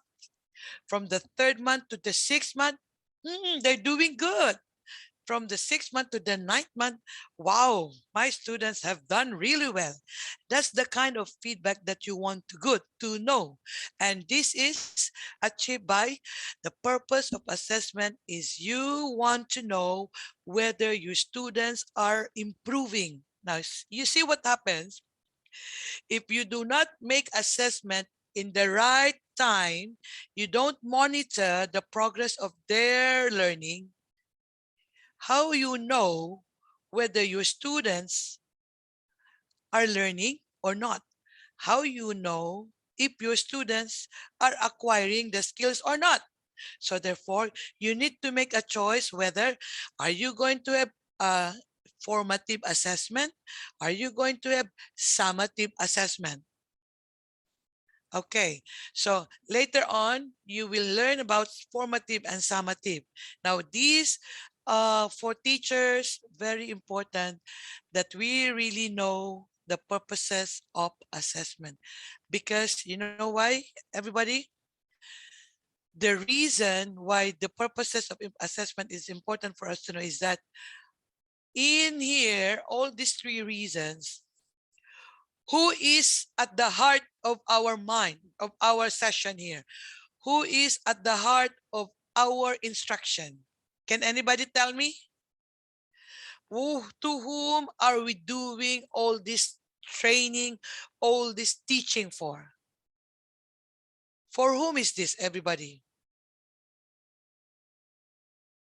Can somebody answer me? Why do you need to teach well in the class?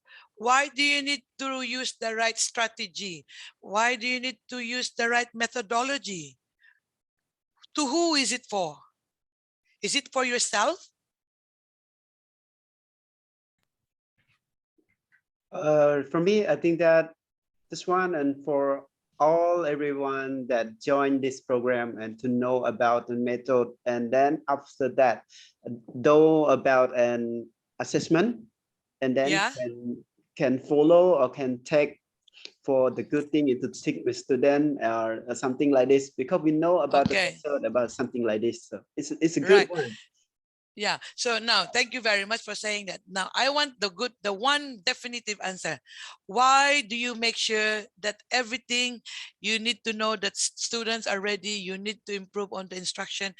You need to know that the students are progressing. Why do you need to do? Who is the recipient of all? Who will receive? Who will benefit from doing this? Who amongst the stakeholders will benefit from this? You. Student. Yes, that's what I heard. I want to hear from you. It's the students, everybody. Everything that we do in our institution, everything that we all do in the classroom, it is all for the students. Because if it is not for the students, why do we care? Right? Why should we do good? Why should we teach well? We can't be bothered. But no, we want our students to really learn from us. So all the ideas, all the teaching materials, all the preparation, all the changes that we make, the good changes, the only thing that we have in our mind is for our students to benefit from it all. And why do we want our students to benefit from it all? Can anybody say? Why? Why do you want to make sure that the students, our students, get from this? What is the main purpose? Tell me. Why us teachers? Why do we need to make sure that our students gain so much from our training? Anybody from you? It's okay. It's not a mark test. I just want to get your opinion. But I need your honest opinion. Why everything that we do, from your Ministry of Education to the classroom level, administration to the classroom level, why is the center of all our activities focused to the students? Why? Anybody? In order to achieve objective of teaching. That's one, in order to achieve the objectives of teaching. But then what is the main focus? Why? Why do we need to achieve the objectives of teaching? Why? What's the objective of technical education, everybody? Do you know? Why the government spends so much money in ensuring that they have the right training environment, they have the right teaching materials, they have the teachers are all skilled. Why? So that the Okay, teacher. I yes. have any idea? Any ideas Okay. about this? Yeah. Okay, And please. this one, why government spend about and everything to, it mean that teach all the students know about it something. It mean that one country not depend on only one guy. It mean that all the students, and it mean that all the people in this country can development all like this. So generation, it mean that my generation now I can take my student like this. So the young student that I think every day can grow up, and it's a new generation can do the new thing. And this one is the good. This one is the best for everything. For Okay. countries like this. Okay, very good. Almost there. But okay. Thank you very much. Who is speaking, please? I want to see you. All right. So anybody else? Thank you for your opinion. And anybody else that could give another answer? Correct. Okay. Anybody else that could give another answer? Okay, so right. So remember, we said the center, the focus of all the activities of the Ministry of Education is our students, our ministry, our class, our institutions, our classroom, all catered, all focused to the students, right? And why? You see this? One, incompetence. Now we're talking about incompetency assessment. I have something to share with you in a bit. Okay. Ensures TVET graduates have competencies required by industry, right? Emphasizes workplace performance. Ensures TVET graduates meet international standards, right? Now, I want you to relate this to this one. Purposes of assessment and reason for competency assessment. And then I told you earlier, which was said by your colleague, for our students, right? Why?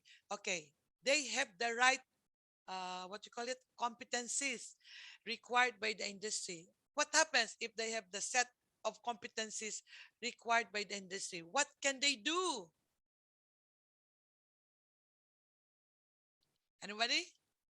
This is the very reason why we have technical education.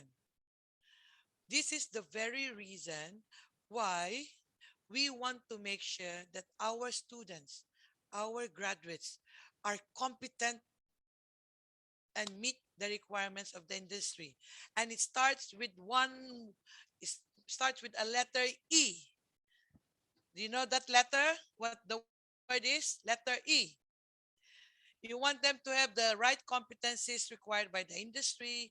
You want them to be able to perform. You want them to meet international standards.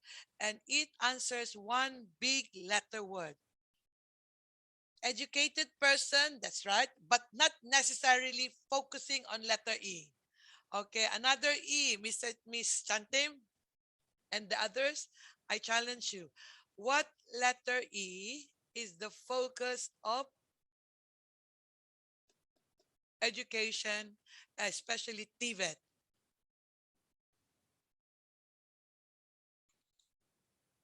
Hello? I think you will, you should, I know you know this. Starts with letter E, ends with letter Y.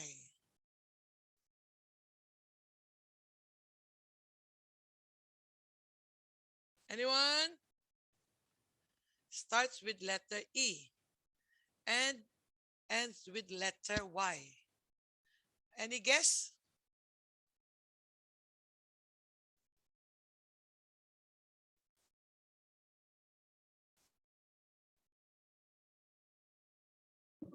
Oh, Professor, I'm not sure for your question.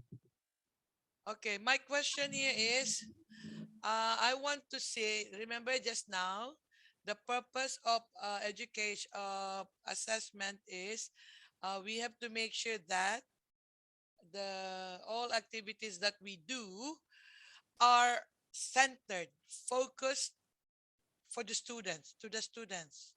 Okay, and then I put here everything that the Ministry of Education, colleges, schools, classroom, they're all catered to the needs of the students. Why? Because we want them here. Because we want our students to be to have competencies required by the industry. We want our students to be able to perform in the workplace. We want our graduates to meet international standards, right? Now, why do we do that? And then Miss Sankem Kim said, because here she said something, educated person. Not just that, but I want you to guess me a word. It's letter E and then N. Here, starts with E and ends with Y. What is that word? The reason. This is the reason why we are doing our best so that our students are able to acquire the right competencies required by the industry. What is that word, everybody? Anyone? Yoo-hoo. You know this, I know. It just hasn't. Do you want me to tell you what it is? Hello? Encouraging. Okay, I will give you this word. This is what the reason. Economy. Okay, that is actually the reason why. Hang on, so I give you the word. This is the big word. Okay, hang on.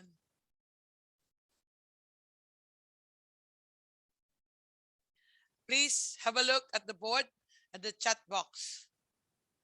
This is the reason why you want to make sure, why we want to make sure that our students have the right set of competencies.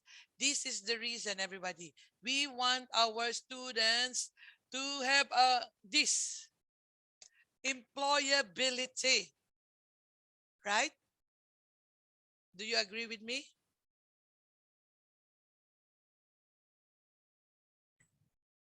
Yeah. Do you agree with me or not? Yeah, we agree on Yes, I what agree. we done for competency assessment. Exactly. Because you know why?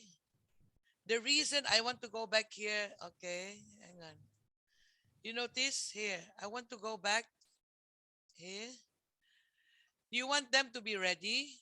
You want to improve your teaching methodologies and strategies. Here, you want to know whether they are doing good. Why? Right? Why? Because you want them to have the competencies required by the industry. You want them to perform in the workplace. You want them to meet the standards internationally. Why? Because you want them to be able to find employability. Employability is different from employable. Do you know the difference between from this one? Okay, hang on. I wish we're doing this in person. Okay, but anyway, employable. Here, everybody is have you heard the word employable? This one. Ooh. Okay, hang on, hang on.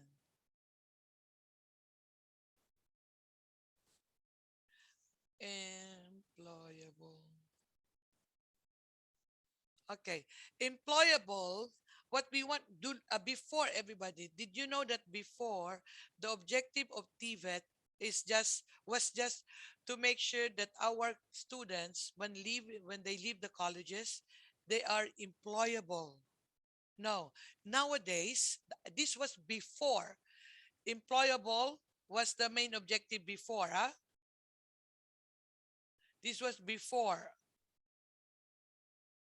Okay, please see this one. employable. But now, our objective now of TVET is after this now.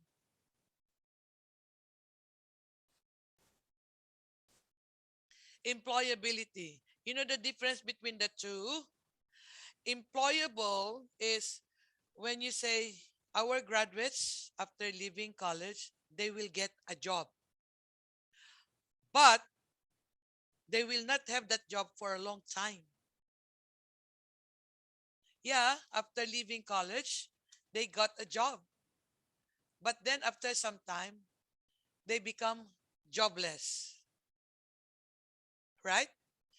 Nowadays, our objective is for TVET to produce students for employability. Okay, so I write it down. I put here produce students for employability. Hang on, employability. Okay, what does this mean? Produce students for employability. It means when they leave your colleges, they get a job and they keep the job for a long time. Okay, meaning I will write here. After graduating,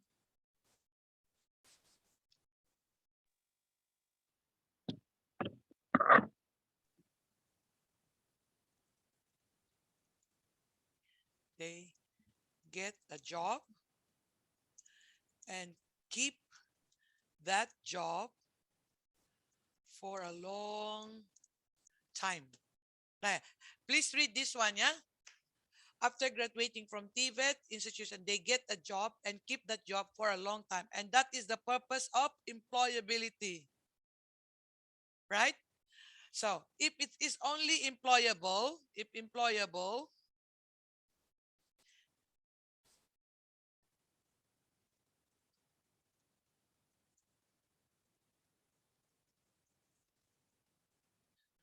hang on.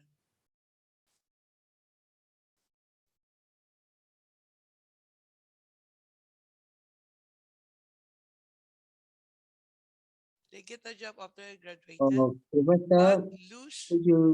Professor, Yes. could you explain about the reason for competency assessment Yeah, again? I will. Because Yes. I don't understand 3 points. Okay, I am.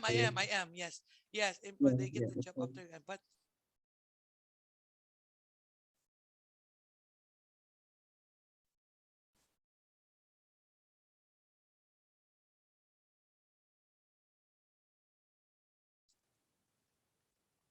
okay, have a look at this one, please.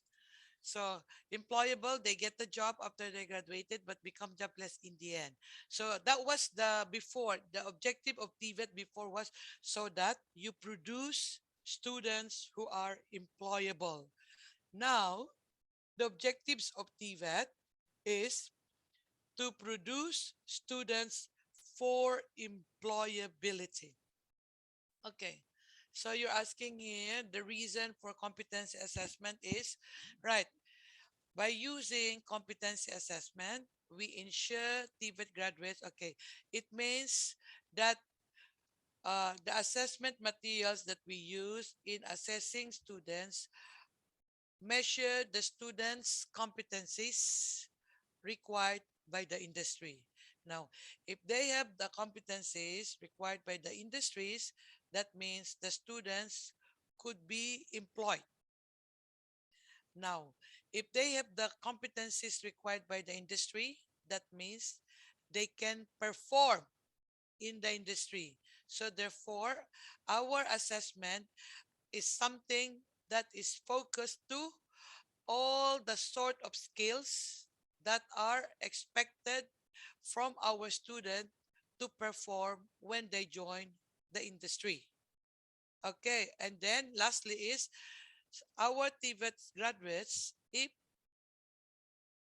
we teach them properly, they will acquire the competencies required by the industry, which in the end will make them meet international standards. Okay, I give you example of those working in the automotive industry.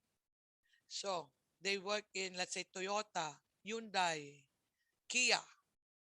So if you teach them well, they acquire the skills to repair cars, Toyota cars, Kia cars, Mercedes cars. So that means, one, what industry are they meeting? Automotive industry. That means they can do the job requirements of the automotive industry. Right. Now, you know that the automotive industry, you have Toyota International, Hyundai International, Mercedes International. Now, if your students have the set of skills that are based on industry standards, which come from international brands, your students, upon graduation, will have the set of skills that will make them get a job, not just in Cambodia, but they can get a job outside Cambodia. Why? Because the set of skills that they have, proven that they are competent, will allow them to work outside Cambodia, in Germany, in Korea, in Japan. Why? Because the skills that they acquired from your classroom meet the requirements of international standards. Okay? That is the reason why when you assess, you say competency. Why? Based on the expected set of competencies of a given industry. Now, if you assess them based on automotive, automotive. If you assess them based on electrical, let's say telephone, electrical, electronics, you have Samsung, Nokia, iPhone. You can work on drug-related industry in that field. Did I answer your question? Hello?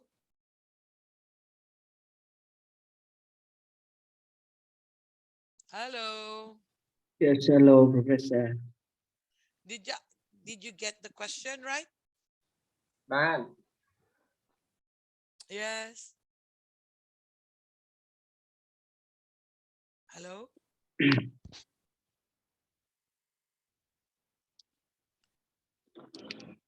Is this understood just now? Mr. Sopat?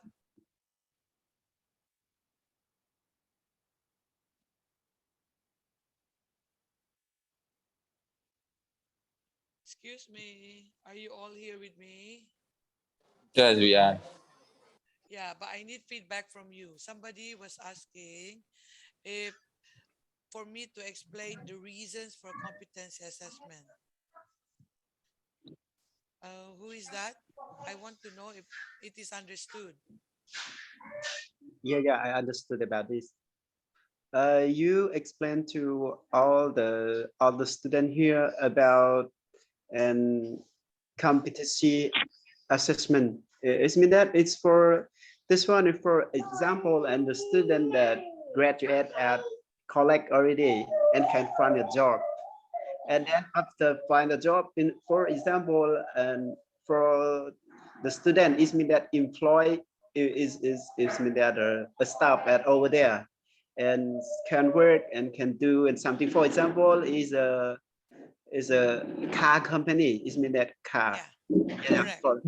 For this one, it means that can do a lot of kind of car like Hyundai, like Toyota or something like this. So if, for example, in Cambodia, if for example, it's one day change from Cambodia, stop change from Cambodia to another country.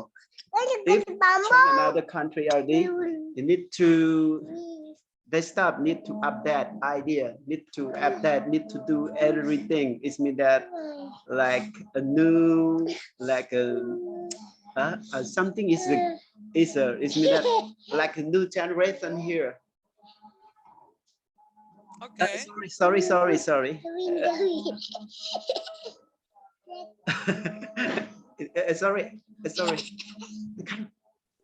I want to see your baby's face.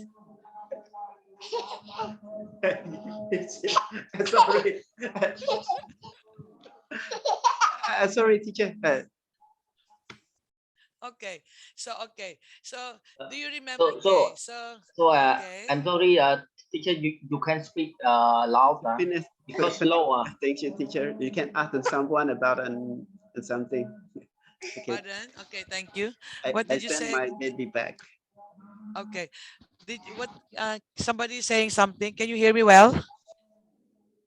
Can you hear me well? Yeah. Okay. All right. Now, everyone, okay. I just want you to have a clear understanding, right?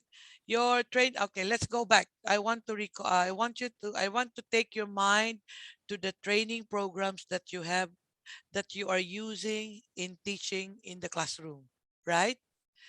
All the training programs that you have are all competency-based training programs. What does it mean by competency-based training programs? Meaning to say, the contents of your training programs which you are using in your classroom are all based on the requirements of the different industries in your countries, in your communities. The reason being is that, again, I take you, we have TVET because we want our students to be able to take employability. Why? Somebody said to contribute to the economic development of the country. Right. Now, a student is considered competent. I'm sorry about that. Hang on.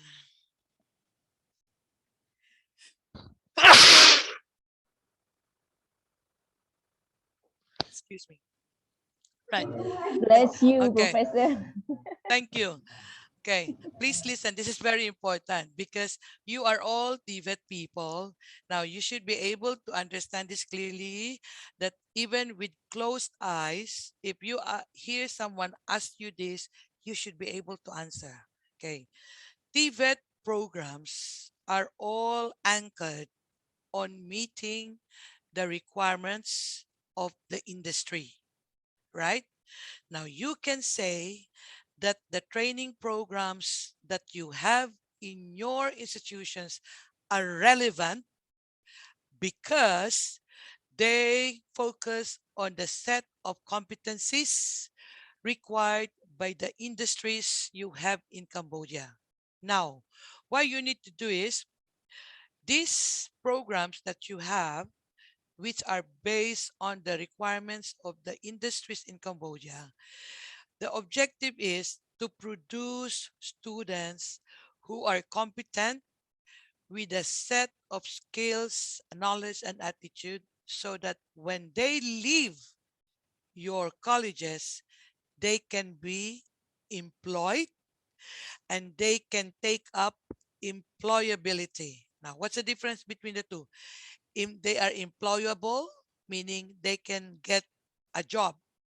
Now, what we want now is, once they get the job, they keep that job.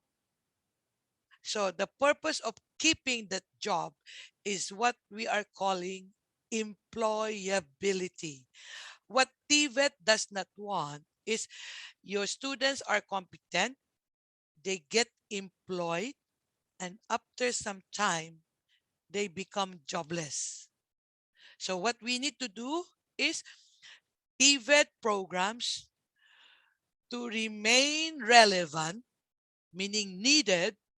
Your programs need to be regularly updated so that it is current and will meet the ever-changing requirement of the industries in Cambodia.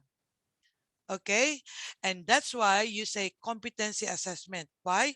Because all the training programs that you have are all anchored on the set of competencies required by the industries you have in Cambodia. Is that clear? Yes. Yeah, yes, it's clear. Okay, because, okay, so again, we are all in TVET. There are two things that you need to remember about TVET programs. It has to be relevant. When you say relevant, it is needed. How can you say it is needed? It should meet the requirements of the industries in your community. Now, how can you remain relevant? How can you remain needed? You make sure that the skills, the competencies are up to date, are current. Your Kol Vadana said just now, IR 0.0. So therefore, your set of competencies should also bring in the components of competencies that meet the requirements of Industrial Revolution 4.0. Is that clear?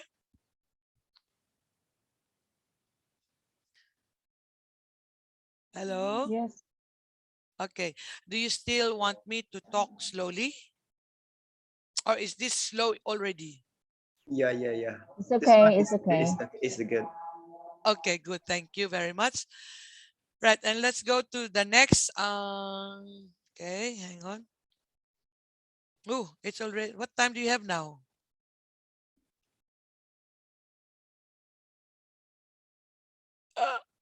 Okay, should be fine. What time do you have now? It's 11 in Cambodia. 11. It's 12 here. So that means, can we stop now? We will come back at 2 o'clock Brunei time. So that means it's 1 o'clock Cambodia, right? Yes. Yeah. And we will continue on page 21. Yeah.